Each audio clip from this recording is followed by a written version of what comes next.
फेंका और चल दिया। बस यही मनुष्य का जीवन है। घर परिवार की दुकान को हमने खूब सुंदर जमा के रखा है, बहू है, बेटा है, नाती है, पंती है, पोता है, बहुत जोरदार दुकान जमी हुई है। अब दुकान जम तो गई, माल भी खूब खप गया, माल भी खूब बिका। तुम जो कमा कर लाए, बेटे ने लिया, बहुओं ने लिया, पत्नी ने लिया, रिश्तेदारों ने लिया, नातेदारों ने लिया, कुटुंबियों ने लिया, सबने लिया। आखिरी में फिर क्या हुआ कि बाजार वापस बंद हुआ और कंधे पर लेकर चल।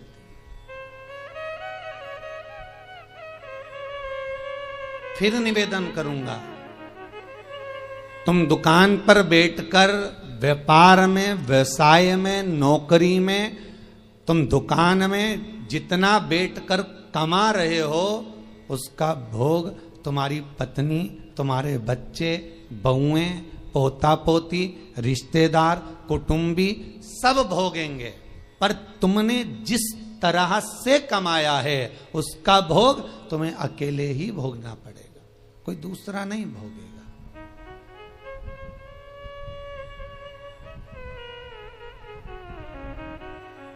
जीवन में कुछ कर्म ऐसा करते हुए चलो। पत्नी कहे जब तुम 2 अगरबत्ती लगाओ, पत्नी कहे जब तुम मंदिर जाओ, उससे अच्छा पहला फर्ज तुम्हारा होना चाहिए, क्योंकि कमाई तुम कर रहे हो। दुकान पर बैठकर झूठ, छल, बेईमानी, प्रपंच, कपट सब काम तुम कर रहे हो। पत्नी ने एक बार भी नहीं बोला कि तुम छल करना, कि बेईमानी करना, कि कपट करना। उसने तो केवल शादी के समय पर 7 भांवर ली थी, तब पंडित जी ने किलवा दिया था।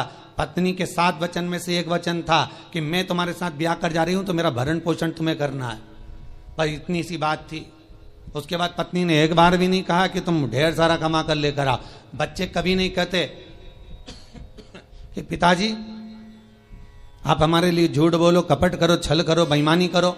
बच्चे कभी नहीं कहेंगे, ना पत्नी कहेगी।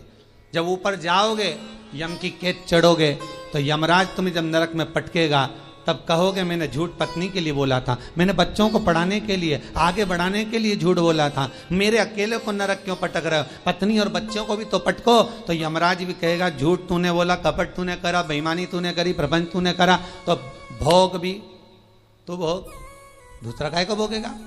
इसलिए माता तुम्हें चिंता करने की जरूरत नहीं, तुम तो जोरदार जूड़ा मूड़ा बांध के अच्छे से रहो। पर मुख से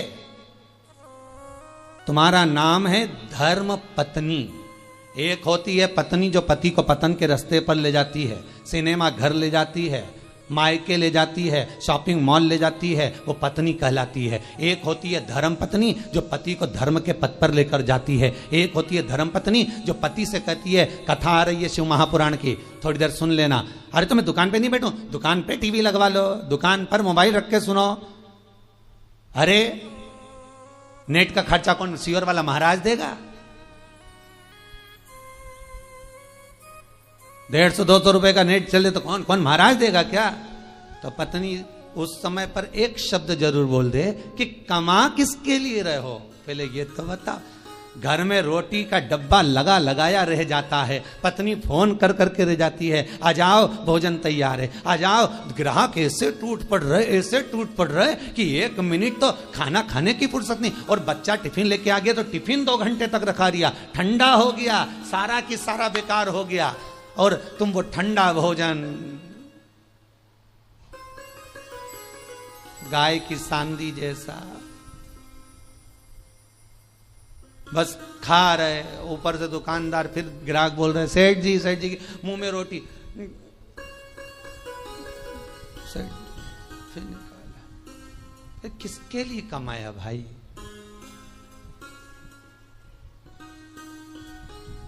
ना राम नाम लीनो तूने भरी जवानी में, तो डूब के मर जा रे चुल्लू भर पानी में। और समझने वाली बात तो यह है कि इतना बड़ा मनुष्य चुल्लू भर पानी में डूबे कैसे? इतना बड़ा मानव चुल्लू भर पानी में डूब के मरेगा तो मरेगा कैसे? ये सोचने वाली बात है। तो उसमें भी शास्त्र में वर्णन किया, जो मनुष्य भगवान का भजन नहीं करता, जो मनुष्य भगवत स्मरण नहीं करता, जो मनुष्य भगवत कीर्तन नहीं करता, जो मनुष्य कभी स्मरण नहीं करता, वो कीड़े की तरह जन्म लेता है और कीड़ा चुल्लू भर पानी में डूबकर मर सकता। धर्म पत्नी का फर्ज है पति अगर कमा कर तुम्हें ला कर देता है तो तुम्हें चाहिए कि पति से कहो चलो दान करिए, चलो पुण्य करिए, चलो कथा सुनिए, संकीर्तन करिए। ये धर्म पत्नी का फर्ज है।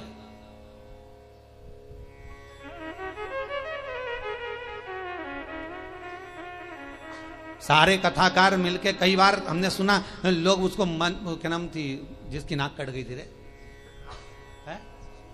तुम लोगों को बड़ा मालूम है।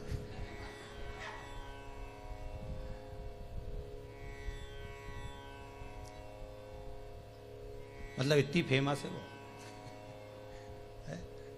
तुम्हें भी मालूम था? कड़ेल जी मालूम था? हाँ, बड़ी फेमस है वो भाई। होना भी चाहिए उसको फेमस, क्यों नहीं होना चाहिए? उसके बराबर दुनिया में कोई भक्त नहीं होगा भगवान का उसके जैसा। आप में से कितने लोग हैं जो भगवान के सामने जाकर कह दे मैं तुमसे शादी करूंगी? जितने लोग यूट्यूब पर कथा सुन रहे, टीवी पर सुन रहे, ईमानदारी से बोल देना किसी ने जाकर भगवान के मंदिर में जाकर कहा हो हे भगवान मैं तुम्हारे साथ शादी करूंगी। तुम तो इंसान हो, वो राक्षसी थी सूर्पणखा जो भगवान के सामने सीधा प्रस्ताव लेकर पहुंच गई कि तुम सम पुरुष न मो सम नारी, इसलिए मैं तुमसे विवाह करना चाहती हूं। भगवान इतने खुश हो गए कि जिंदगी में कहीं की तो मिली जिसने कहा कि तुम्हारे जैसा पुरुष नहीं होगा, मेरे जैसी नारी नहीं होगी। दुनिया समझे तब तो। यहां तो जो जाए भगवान के पास में, जरा भगवान दुकान नहीं चल रही, भगवान छोरा दे दो, भगवान बहू दे दो, भगवान ये दे दो। भगवान भी इतना बोर हो जाता कि भगवान ने भगत से कहा एक आध दिन तू आके बैठ जा यहां, एक बार आके बैठ जा। होता है एक भगत भगवान के पास पहुंच गया, भगवान सबसे ज्यादा अच्छी जिंदगी तो तुम्हारी है। भगवान ने कहा हमारी काहे की जिंदगी अच्छी, और क्या, बढ़िया चांदी की थाली में पकवान आ रहे, लोग पंखा झेल रहे, एसी का रूम तुम्हारा, सारे मंदिरों देखे क्या ठाट के बने हुए, मार्बल का फर्श, मखमल के गादी तकिया, क्या जोरदार जोरदार सारा ठाट, ऊपर चांदी का छतर लगा, हीरे के जेवरात पहने। भगवान सबसे ज्यादा सुखी तो तुम हो। भगवान ने कहा अगर ऐसा सुख है तो एक काम कर, 24 घंटे के लिए तू हमारी जगह खड़े हो जा, चल आजा। तो क्या उसमें क्या होगा? 24 घंटे का कोई सुख होता? भगवान कहने लगे तू खड़ा तो मैं तेरी जगह चले जाता, तू मेरी जगह चले जा। अब भक्त तो बहुत नाराज तो था ही, उसने कहा ठीक है उतरो नीचे, उतरो। तो भगवान विष्णु और लक्ष्मी का मंदिर था, नारायण और लक्ष्मी का। तो भगवान बोले मैं अकेला जाऊं तो पत्नी को भी लाना पड़ेगा ना, तो पति ने अपनी पत्नी को बुलवा लिया, तू भी आ जा, आज अपन भगवान की जगह खड़े होंगे। भगवान को बाहर बैठो, जाओ मंदिर के बाहर, हम दोनों खड़े। भगवान बोले जैसे हम खड़े वैसे की वैसे खड़े रहना हो, हिलना डुलना नहीं, नहीं तो लोगों को मालूम पड़ गया ना, सोच लेना। हाथ पांव कुछ नहीं हिलना चाहिए, कुछ नहीं हिलेगा, तुम्हारे जैसे ही खड़े रहेंगे बिल्कुल। तो हो जाओ खड़े। भगवान हट गए, उन दोनों को खड़ा कर दिया, धनी लुगाई को, दोनों को, पति पत्नी को। राम जी भगवान नारायण तो आराम से ऐसा हाथ करके खड़े, लक्ष्मी जी वैसा हाथ करके। तो लक्ष्मी जी ऊपर चढ़ी और लक्ष्मी जी ने उसकी पत्नी का हाथ ऐसा करा, ऐसा करिए, मुस्कुराओ, क्योंकि भगवान की मूर्ति मुस्कुराती हुई होती है ना। अरे करे कि नहीं करे दर्शन, करते ना, मुस्कुराओ। और तुम भी ऐसे खड़े रहो, मुस्कुराते।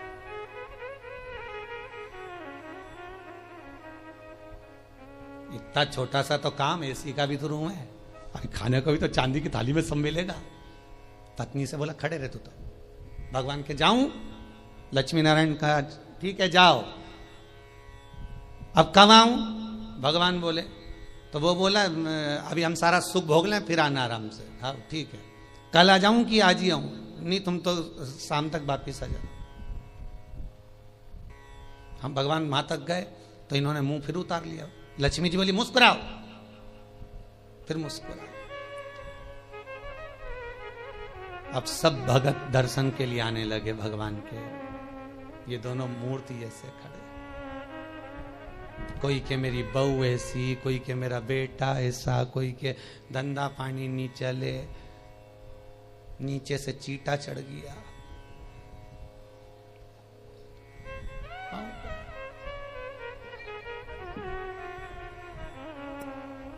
अब नीचे से चीटा चढ़ा तो पत्नी सीधे खड़े रहो, सीधे खड़े रहो,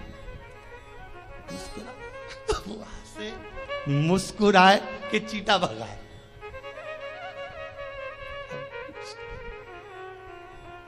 जहां लक्ष्मी जी खड़ी थी वही हाथ लेके मच्छर काटे जा रहा। पति बोले अभी तो मेरे से कह रही थी, अब मुस्कुरा, मच्छर खा रहा, मुस्कुरा। तब एक आया भगत, 11 दिए जला गया उनके बिल्कुल पांव के पास।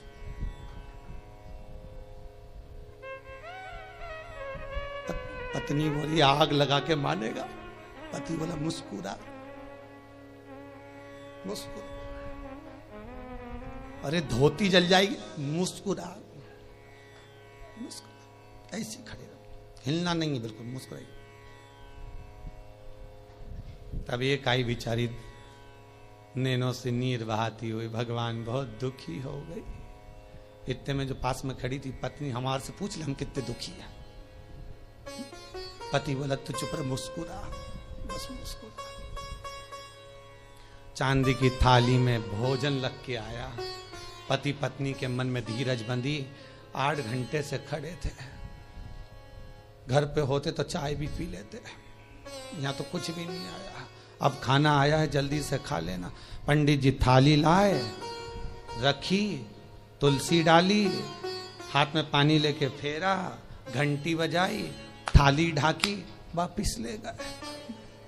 वापिस। पत्नी बोली और आएगा क्या? पति बोला चुप रहे, आज का गया अब तो कल ही आएगा। खड़े रहे।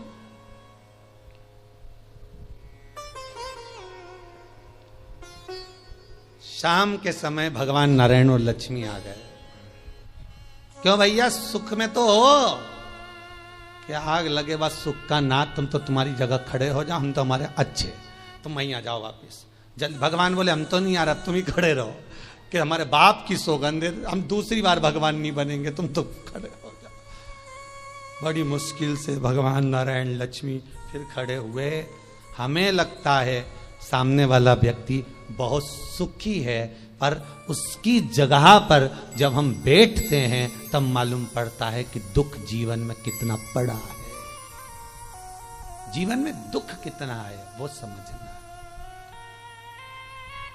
पकड़ कर हाथ जो तेरा, कहे तू लाडला छोरा, अभी सब साथ हैं तेरे, आगे होने को धोखा है। हरि भज लो, हरि भज लो, हरि भजने का मौका है। हमें अपने कुटुंबी, रिश्तेदार, नातेदार जितने भी हमें अपने लगते हैं, ये कोई अपना नहीं, केवल एक लुटेरा है। कितना सुंदर लिखा है।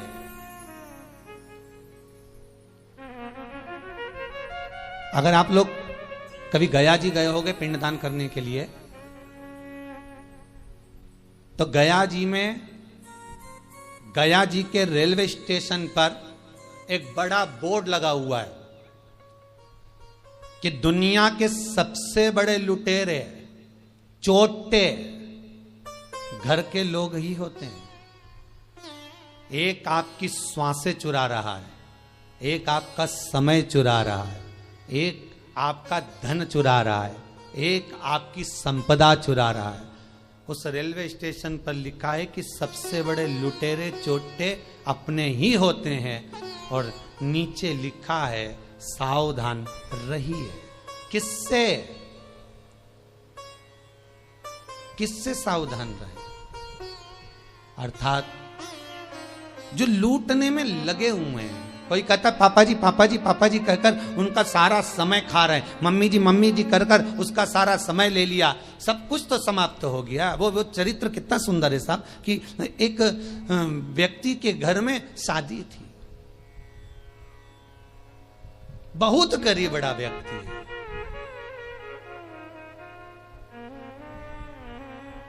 इतना गरीब व्यक्ति, इतना गरीब, और उसके घर में बेटी को ब्याह, धन कुछ नहीं। लड़के वालों से कह दिया सा मैं बहुत गरीब बड़ा हूं, मेरे यहां कुछ भी नहीं है, तो क्या बारात आएगी तो उसको कुछ तो दे सकते हो। हमें रकम मत दो, दहेज मत दो, पर कोई आएगा तो उसको कुछ तो दोगे ना खाने को। तो क्या साहब मेरे पास में केवल थोड़ी सी शक्कर ले आऊंगा, नुक्ति बनवा दूंगा, खोपरा पाक बनवा दूंगा, खिला दूंगा। बहुत गरीब हूं। बेचारा गया मांग धोंग के, लोगों के हाथ जोड़कर, पांव पड़कर, निवेदन कर कर सेठ जी के यहां से एक शक्कर की बोरी उठा कर लाया। घर में लाकर पत्नी से कहा, ये शक्कर की बोरी रखी है, बेटी की शादी के लिए रखी है, हाथ ना लगाना। कोने में रख दिया है। हलवाई से बात कर कर आया हूं। हलवाई कह रहा था मैं आ जाऊंगा, बना दूंगा। अपने पास घी नहीं है, पर हलवाई बहुत अच्छा था, वो कह रहा था मैं ले आऊंगा, तुम बहुत गरीब पड़े हो। शक्कर की बोरी रखी है, ध्यान रखना। शादी की तैयारी में लग गए सब। 2 दिन बाद बारात आना है।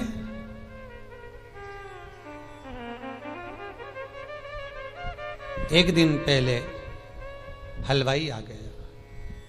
हलवाई ने आवाज लगाया, भैया शक्कर की बोरी लाओ। जब शक्कर की बोरी लेने के लिए गए, जाकर देखा तो वो शक्कर की बोरी केवल खाली पड़ी हुई थी। उस पे किसी बच्चे ने सोया हुआ था, किसी मेहमान का बच्चा, उसने गंदगी कर दी थी। बोरी भी गंदी हो गई, हाथ लगाने के लायक नहीं बची। क्या हुआ था इस बोरी में? समाप्त तो हो गई शादी की एक दिन पहले। बस कुछ नहीं, घर में मेहमान आ गए। गरीब बहुत थे ये, तो मेहमानों को कुछ खिला पिला नहीं पा रहे थे। एक बच्चा बोरी से टिक के बैठ गया। उसने बोरी में उंगली करना प्रारंभ करा, एक छेद बना दिया, छेद में से शक्कर निकाल निकाल के खाने लगा। इतने में उसकी माँ आ गई। छोरा क्या कर रहा है? शक्कर खा रहा। माँ ने भगाया, वो भी पल्लू लगा के उसमें से शक्कर निकाल ली। किसी तीसरे ने देख लिया, क्या कर रही? कुछ नहीं, चाय बनाने के लिए शक्कर लिया। वो भी लग गई, उसने भी शक्कर निकाल ली। जितने मेहमान आए थे सब शक्कर खा गए, रिश्तेदार खा गए, शक्कर की बोरी पड़ी रही। हलवाई आ गया, आवाज लगाया, साहब शक्कर ला दो, चाशनी बनाना है, नुक्ति बना दूं, खोपरा पाक बना दूं, लाओ जल्दी लाओ। अंदर गया तो शक्कर की बोरी तो खाली पड़ी है। आवाज लगाया पत्नी को, सुनती हो? पत्नी दौड़ के आई, क्या हुआ स्वामी, शक्कर की बोरी कहाँ है? पत्नी बोली ये कहीं है। अरे शक्कर की बोरी कहाँ है? तो क्या ये तो मैं शक्कर की बोरी पूछ रहा हूं, तो ये क्या नमक की है तो शक्कर की। शक्कर की बोरी कहाँ है? तो ये शक्कर की बोरी की शक्कर कहाँ गई? पत्नी बोले मुझे क्या मालूम कहाँ गई, सब समाप्त हो गई। अब लेकर वो बोरी को गया, हलवाई से कहा भैया अब तो कुछ है नहीं इस बोरी में, झड़ा दी। बहुत गंदी हो गई थी बाहर। आखिरी में उसमें गंदी इतनी हो गई थी कि आग लगाना पड़ी। तो आग लगाते भी झड़ा के देख रहे हैं कि थोड़ी बहुत शक्कर निकल जाए तो चाशनी बन जाए और नुक्ति बन जाए, और कुछ नहीं बन पाया। तब धड़ धड़ाता हुआ बारात आ गई, और बारात दरवाजे पर आई तो रो रहा था। क्यों? क्योंकि खिलाने के लिए, देने के लिए कुछ भी नहीं बचा था। खूब रोया, तड़पा। ये शक्कर की बोरी और किसी व्यक्ति की कथा नहीं, ये अपनी है। ये शक्कर की बोरी है, ये शरीर। जैसे बोरी पेक लेकर आए थे उसी समय, जन्म के समय पर ये बोरी पूरी बंद की बंद आई थी। आंख नहीं खुली थी, कर्ण नहीं खुले थे, मुख नहीं खुला था, संपूर्ण बोरी बंद की बंद आई थी। ये संपूर्ण बोरी। फिर हॉस्पिटल में किसी ने इसमें छेकड़ा कर दिया, डॉक्टर सिस्टर ने धप मारी, छेकड़ा हो गया। सबने शक्कर खाना प्रारंभ कर दी। मेरा लल्ला, मेरा कल्ला, मेरा बल्ला, सब शक्कर खा गए धीरे धीरे धीरे धीरे। और आखिरी समय तक, अंतिम समय जब आ गया, 70-80 साल 90 साल हो गए, शक्कर की बोरी जब पूरी खत्म हो गई, श्वास दुनिया के लोगों ने, रिश्तेदारों ने सब काम में लगा लगा के ले लेकर शक्कर समाप्त कर दी। श्वास जब शरीर से चली गई, शक्कर की बोरी खाली पड़ी हुई है, कोई हाथ नहीं लगा रहा उस शरीर को, वो मर चुका है। यमराज आएगा धड़धड़ाता हुआ बारात लेकर, स्वागत के लिए क्या रखोगे? शक्कर की बोरी पड़ी है। और बचा था तो आग लगाई तो उसमें भी शक्कर के दाने ढूंढ रहे हैं। तीसरे के दिन जाके तो चार अस्थियां ढूंढ रहे हैं कि इससे नुक्ती बनाए कि खोपरा पाक बनाए। अब करें क्या? समाप्त।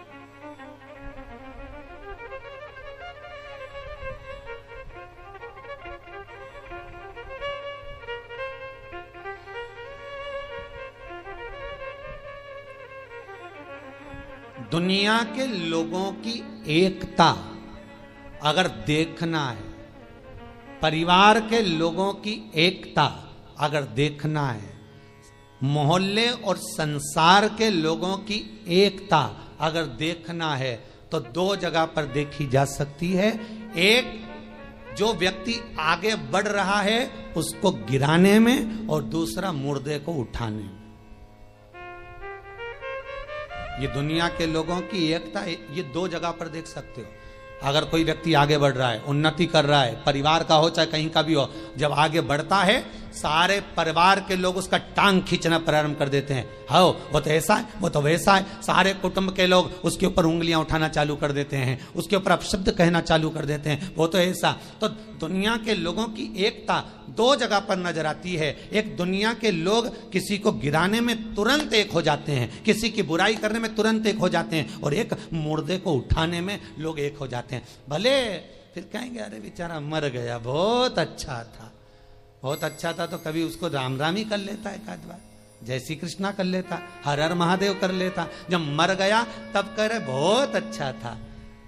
और सबसे अच्छा जब लगेगा जब वो शोक पत्र तुम्हारे पास आएगा और उसमें लिखा रहेगा इतनी बजे से इतनी बजे तक पगड़ी है, इतनी बजे से इतनी बजे तक रसोई है। और जब तुम जाके ना गुलाब जामुन ना खोपरा पाक ने बूंदी जब खाओगे, नुक्ती का रायता में बूंदी डाल डाल के डुबक डुबक के सेव डाल के जब पूड़ी के साथ खाओगे, और जितनी तुमने बुराई करी है उसके घर की नुक्ती और सेव कहीं ऐसी पच जाएगी।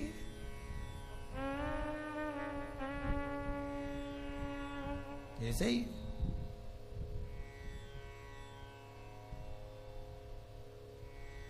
सहज नहीं है महाराज।